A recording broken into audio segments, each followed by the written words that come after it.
guys, Barbara Kearney here. I am a broker in the state of Kansas, and today we are continuing our series on how to buy a home. And I'm breaking these up into small videos to help walk you through the process. So just to recap real quick, we talked about how do you even know if you want to purchase a home or if you should be, and that was in video 1. Then we talked about, yes, you've determined you do want to buy a home, now what? And then in video 3, we talked about part of hiring your professional team and how to hire a real estate agent. And so if you are not going to pay cash for a home, then you're going to need to get a loan. So today we're going to talk about how to find a mortgage lender. There are so many people out there. How do you know even where to start? So I will try to condense this today and make it the easiest that I can. But first, I want to be very clear. I am not a mortgage broker or lender. I have never been. I'm not claiming to be. I am simply using my 18 years of experience in the industry to give you what I know. I am not at all a major expert in the financial world. So keep that in mind.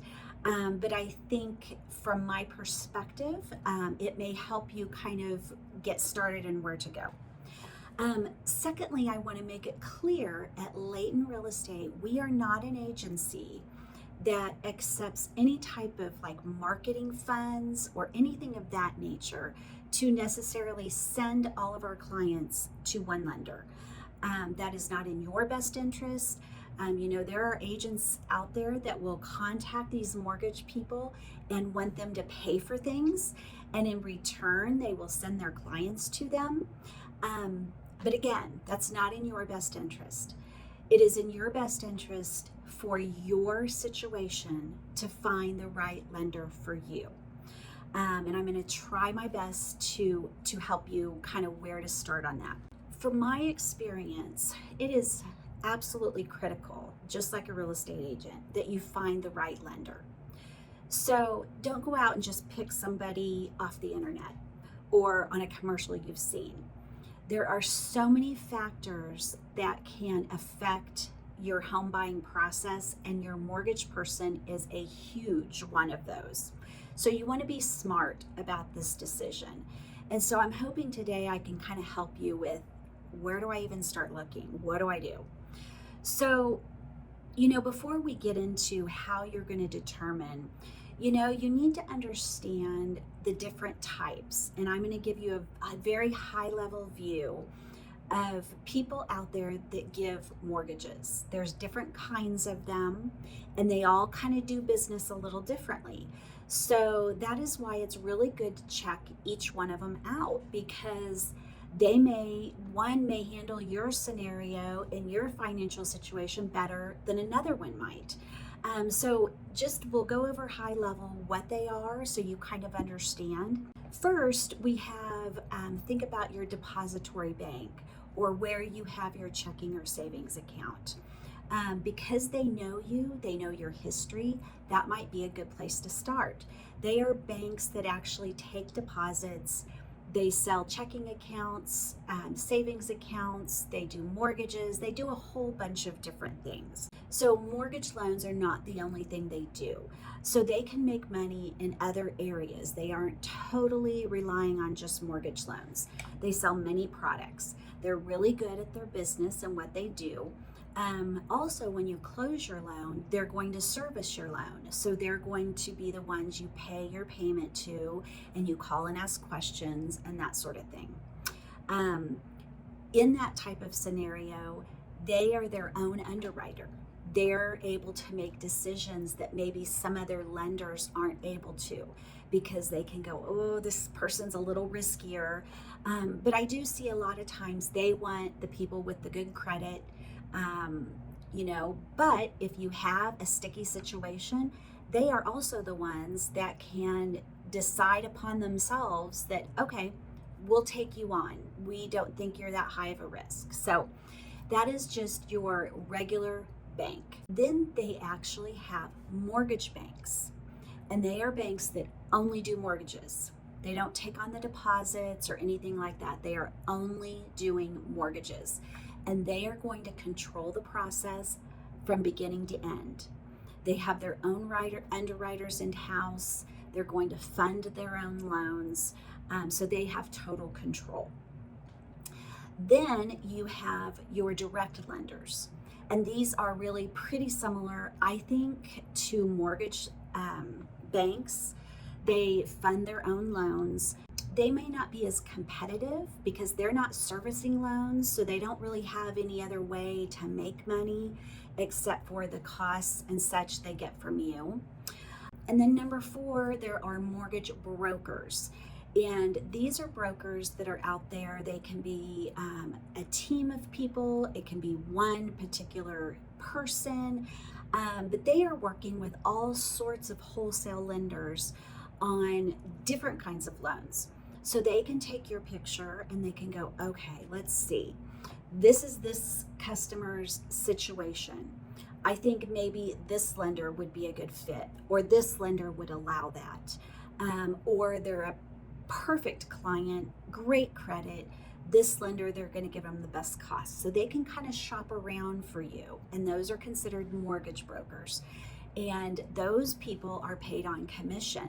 So their job is to solely work on your loan and get you where you need to be. And that is their only interest. So that's just kind of a quick breakdown when you're talking to different lenders. They all kind of do things differently. So that's one important thing to keep in mind. Also, keep in mind, lenders are not your best marketers. So just because they're not out advertising or doing things, they're not in the marketing business. They're in the financial business. So we want them to be good at that. So first of all, I would really suggest, because talking to you guys out here, I don't know your situation. Every single situation is going to be different. So I would recommend that maybe you get a quote or a loan estimate, maybe from a couple of those, and see maybe where you feel the best at. I would recommend that you give your realtor a call. Your realtor is going to have a good idea on service. What lenders provide the best service to the clients. They actually get the loans closed on time. They're organized. They keep you updated, etc. Now, those people that they refer you to, they aren't going to know if that's necessarily the best type of lender for you. So you are going to have to shop around for that. But your lender can give you names that they've worked with, that they were really impressed with, that could give you a start. And then, of course, you're going to want to read online reviews, find out what other people are saying about them. So you're going to give your lender, you're going to get your list, and you're going to give them a call. And some things you probably want to do is, first off, ask them, why should I work with you? And why do they feel like they would be the best lender for me? Just flat out. What services do they offer? What are their turn times? How long does it take you to get a loan closed? And better yet, what are your underwriting timeframes? That underwriter is kind of like your final step in the loan process, and they're the ones that approve things. An average underwriting time frame, you might want to look for like 2 days or so, but I've seen some underwriters that take 2 weeks, and that can totally affect your home buying process. So ask them, what are your turnaround times? Find out who is going to be their main point of contact. Do I get to work with you through the whole process, or am I going to be handed off to your secretary? I know it may not seem important at the time, but when you're in the heat of the moment working on buying a home, you want things to flow well. You want someone who is very organized. And if you're going to be tossed off to somebody else who doesn't necessarily know your whole situation, that might not be the best for you. Now, I've seen it work brilliantly in people that are really organized and good. And that's where your realtors can kind of tell you, these are some good people to work with. And then consider to yourself, Are these guys a good teacher? Are they going to be a good educator as we go through the process? Are they going to be someone that is going to teach me what is going on? Because you don't want to be blind in your financial situation. You want to understand what's happening.